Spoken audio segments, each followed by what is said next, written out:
అందరికీ నమస్కారము. నేను ట్రాన్స్జెండర్ మహిళా రైతుగా ఉండడానికి చాలా గర్వపడుతున్నాను. కానీ మా పొలంలో ఇట్లా పిట్టలు వచ్చి వాళ్తున్నాయి కదా, చూడండి. రామచిలుకలు, పిట్టలు అట్లా చెట్ల మీద ఉండి ఇట్లా ధాన్యం తినడానికి వచ్చి ఇట్లా ఖరాబ్ చేస్తాయి.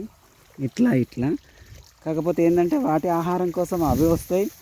మా బతుకు తెరువు కోసం మాకు దిగుబడి పండితే పెట్టుబడి మిగులు ఆదాయం అన్నట్టుగా మేము చూస్తాము.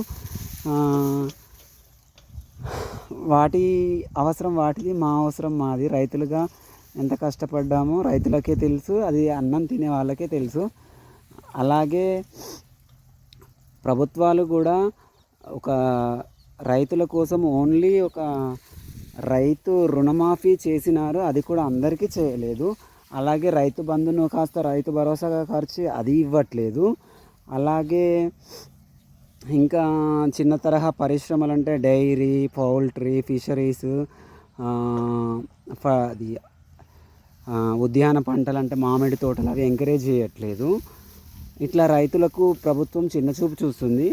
గత ప్రభుత్వంలో కొంచెం బాగానే ఉండేది. ఈ ప్రభుత్వం మాత్రము చెప్పింది ఒకటి, చేసింది ఒకటి, చేస్తున్నది ఒకటి. దయచేసి అందరూ రైతుల కోసం పోరాడి రైతులకు మద్దతుగా నిలిచి రైతులందరికీ సపోర్ట్ చేసి రైతే రాజు, జై జవాన్ జై కిసాన్ అంటారు కదా, అది ప్రాక్టికల్గా ఇంప్లిమెంటేషన్ చేసి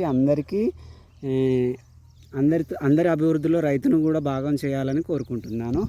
థ్యాంక్ యూ సో మచ్.